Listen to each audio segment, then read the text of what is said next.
Hi guys, I'm Laura Vitale. In this episode of Laura in the Kitchen, I want to share with you my recipe for what I call like my outrageously good granola pumpkin muffins. They are, if I could just eat fall, this is what they would taste like. They are just absolutely delightful. The ingredients you'll need are very few and basics. Let me take you over them so we can get started. You'll need granulated sugar, some pumpkin pie spice, all-purpose flour, some granola, homemade or store-bought.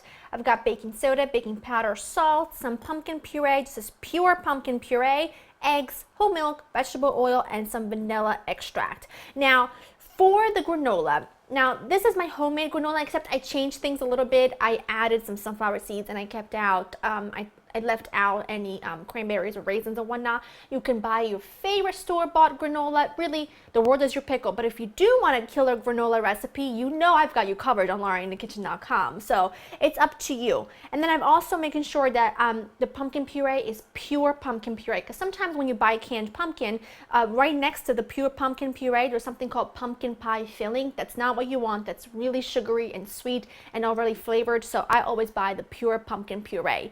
Now I've got my oven preheated to 350, muffin tin ready with some liners, and you could not believe how easy this is. Now normally I would do things in a bunch of different bowls or even my standing mixer, but today it's just one of those days where I want to just use a spatula and a fork and I want to get this thing done, and that's helpful. You don't need to bring out any machinery. I'm just going to take my spatula and just mix my sugar and spices and leavening agents all together with the flour, just so that I have this mixture completely ready.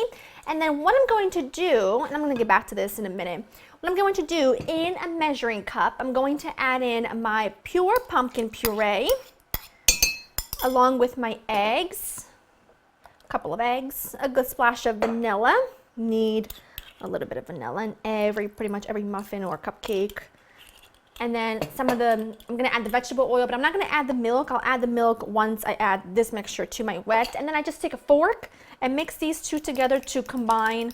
You don't have to, again, make sure that this is perfect or anything, because we're going to mix it all together in the big bowl anyway. So once you're here, like that's good enough for me.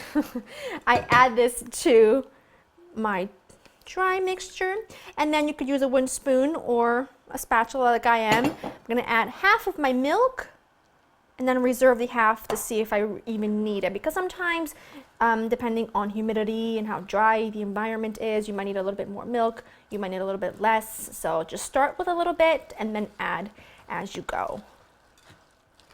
Perfect. I only needed a quarter cup of milk, so the rest can be used and will be used for a different recipe.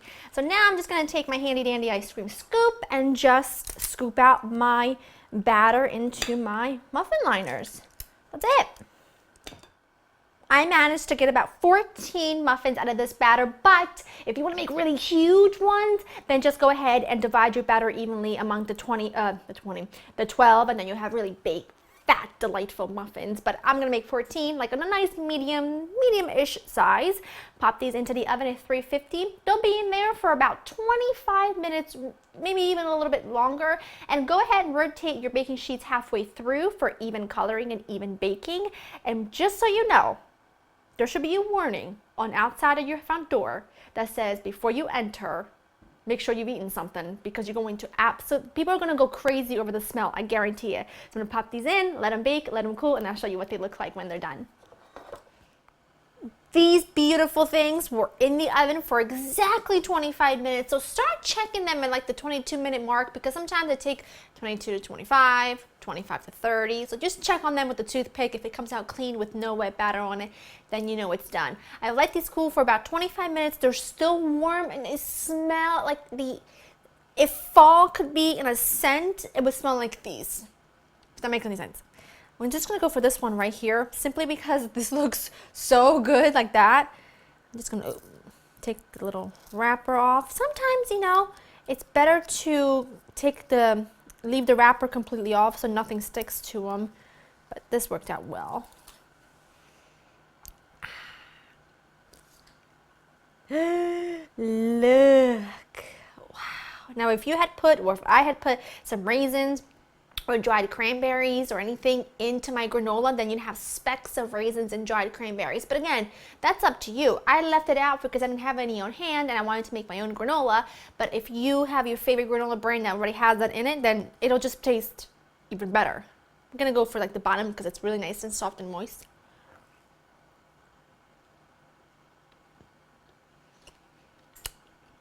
They are dreamy. I bit into a walnut from my granola. If you come close, you can see they're just like the softest, most delightful thing in the entire world and universe. If you love pumpkin and pumpkin spice, with all those beautiful warm flavors of fall, these are right up your alley. If you make these over the weekend or something, pop these into the microwave for like 10 to 15 seconds on Monday morning. Grab it on the go with a cup of coffee. Heaven. Go to laurainthekitchen.com for the full recipe. I hope you enjoyed spending time with me. I'm staring at it. I hope you enjoyed spending time with me, and I'll see you soon. Bye.